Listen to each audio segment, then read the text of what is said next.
On entend parler un peu partout, on voit des personnes faire des gains de fous furieux, des traders qui font des fois 5, des fois 10 ou même des fois 50 et des fois 100 en quelques heures en tradant du low cap.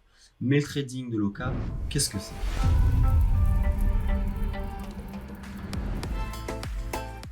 C'est le fait d'investir sur des cryptos qui sont peu capitalisées, c'est-à-dire qu'elles ont selon moi un market cap de moins de 20 millions.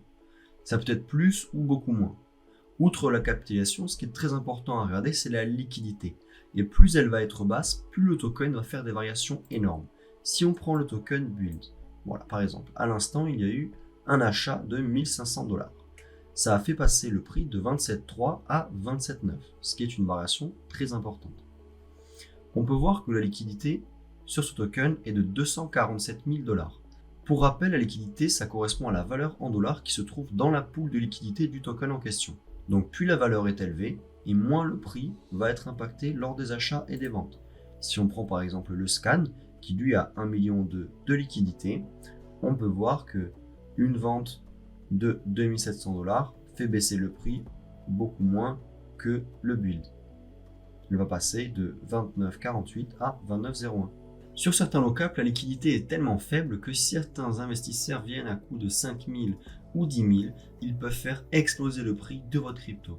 Le but étant justement de se positionner avant que les gros investisseurs arrivent dans le but de faire un maximum de profit. En général, les tokens low cap ont une durée de vie courte, plusieurs semaines, plusieurs jours ou plusieurs mois. Certains les appellent même les shitcoins. Mais avec une bonne analyse et les bons outils, il est possible de miser sur les tokens qui vont monter très haut, sur plusieurs semaines, plusieurs mois ou même plusieurs années, même si ce cas est très rare. Car oui, une grande partie des cryptos qui arrivent à être capitalisés des centaines de millions sont passés par cet état de low cap. Les tokens early ou low cap sont propulsés vers les sommets par les influenceurs, en majorité sur Twitter, qui vont directement partager le projet ou bien une narrative associée. Eux se sont justement positionnés juste avant, afin que vous achetiez le token et qu'ils vendent. Par exemple, si on tape Build, qui est le token qu'on est en train d'analyser, on va voir toutes les personnes qui parlent de ce token. Donc là, vous êtes en train de vous dire, mais comment je pourrais arriver à avoir les mêmes infos que ces influenceurs? Comment je pourrais acheter au même moment qu'eux pour profiter du fait qu'ils vont partager à leur commu le token et donc profiter de la montée de celui-ci? Alors, il existe différentes solutions, mais l'une des meilleures solutions qui existent, c'est l'analyse on-chain. Donc vous allez aller sur Dexriner, vous allez regarder le moment où votre influenceur préféré ou un groupe d'influenceurs ont partagé le token. Vous allez regarder quelques jours avant ou quelques heures, toutes les personnes qui sont entrées avec des grosses sommes. Vous allez copier tout ça sur D-Bank, vous allez analyser, comparer avec les projets que vos influenceurs chill à longueur de temps. Et au bout d'un moment, vous allez tomber sur des profils qui peuvent être très intéressants. Donc à profit du temps, vous allez pouvoir les comparer, vous mettre des alertes à chaque fois qu'ils font un achat, etc. Il y a énormément de choses à faire, mais c'est une technique qui demande beaucoup de temps. Alors si le trading de low cap vous intéresse, je vous invite à nous rejoindre sur Discord, où on pourra discuter de stratégies d'investissement et le trading de low cap. On vous met le lien en description. Après avoir perdu énormément d'argent dans ce domaine des low cap, j'ai aussi énormément appris. J'ai donc élaboré une stratégie que je vais vous partager. Commencez petit et soyez patient. La première règle d'or dans le trading de low cap, c'est de ne jamais chercher à devenir riche rapidement. Le succès dans les cryptos demande de la patience, donc ne cherchez pas à tout gagner d'un seul coup. Prendre son investissement initial en x2 ou de sortir l'initial à plus 50%. C'est une étape cruciale, surtout si vous avez un petit portefeuille. Il faut prendre votre investissement initial dès qu'il atteint le double de sa valeur. Cela garantit la préservation de votre capital et ça vous permet de rester actif dans le jeu, surtout si vous êtes sur la blockchain Ether. Faites très attention aux frais. En ce moment, il y a une mode avec les tokens où on va mettre 5% de fees d'entrée, 5% de sortie, ou même des fois 10%. Et il faut aussi payer les gas fees, donc prenez tout ça en compte dans votre stratégie. Fixez-vous des objectifs et respectez-les. Après avoir sécurisé votre capital initial en x2 ou autre, il est temps de viser les profits. Fixez-vous des objectifs de profit et respectez-les. Après avoir sécurisé votre capital à x2 par exemple, il est temps de viser les profits. Je vous recommande de diviser vos prises de bénéfices progressives par palier. Par exemple, plus 35%, je coupe une partie de mes profits, plus 50%, je coupe, etc., etc. Ça va vous permettre de sortir progressivement d'un token et de monter avec lui. Du coup, vous serez beaucoup moins frustré si le token s'effondre à un moment donné, car vous aurez pris vos profits progressivement.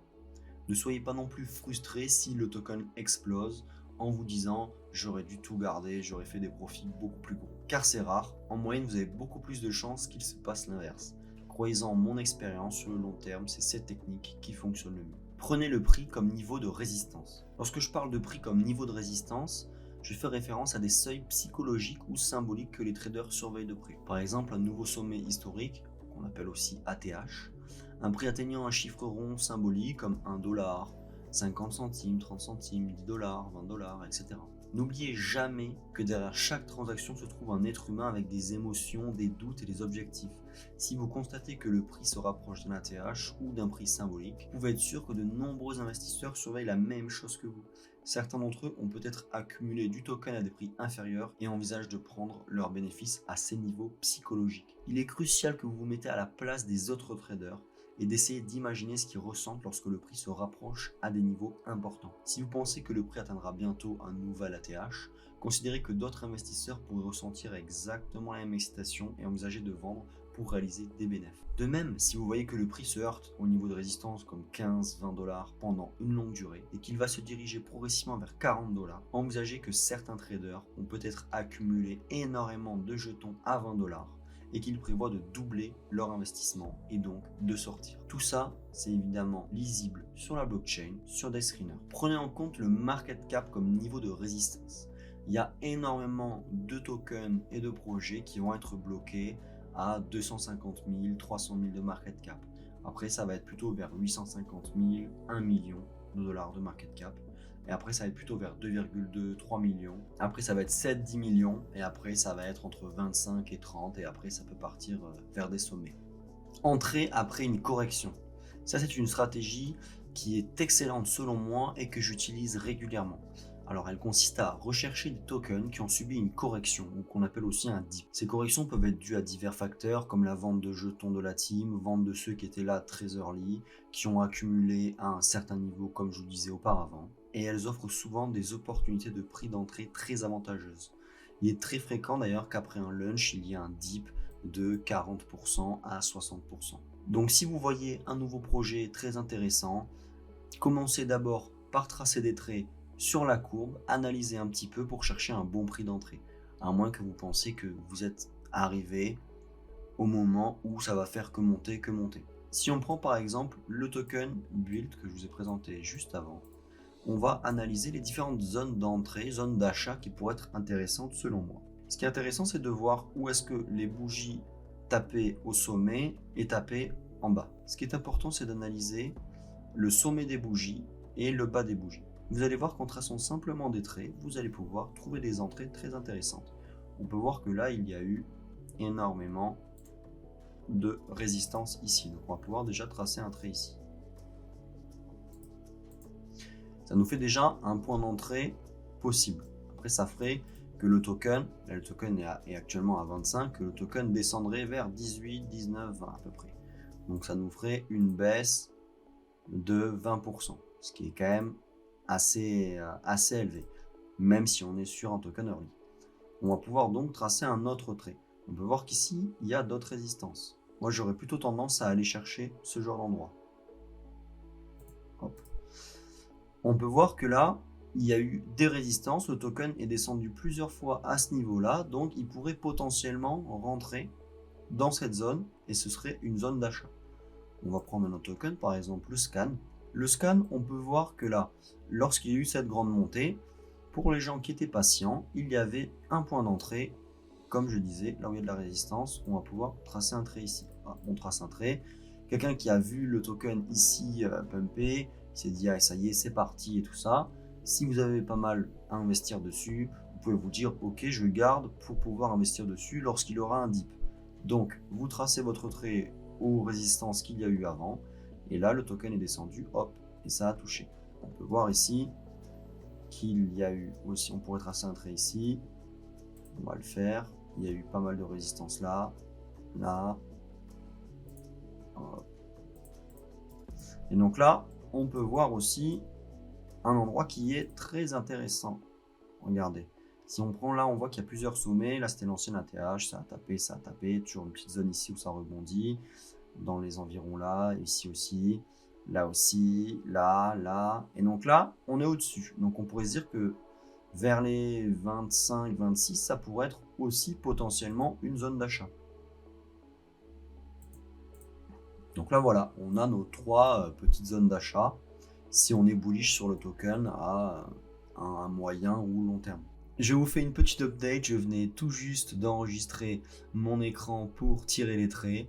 Là, il y a eu une énorme vente, comme vous pouvez voir sur le scan, avec une personne qui a vendu pour 20 000 $. Donc ça a fait descendre le prix pile là où j'ai tracé mon trait. Donc on va voir plus tard, je vous laisserai aller voir où on est le scan, s'il y a eu rebond ou s'il n'y a pas eu rebond. Pour Dexscreener, regardez, on peut voir que ce trader, si on clique juste ici, est venu et a acheté pour 5 000 $ de jetons quand le token valait 0,07, donc 7 centimes. Puis on a racheté à 10 centimes.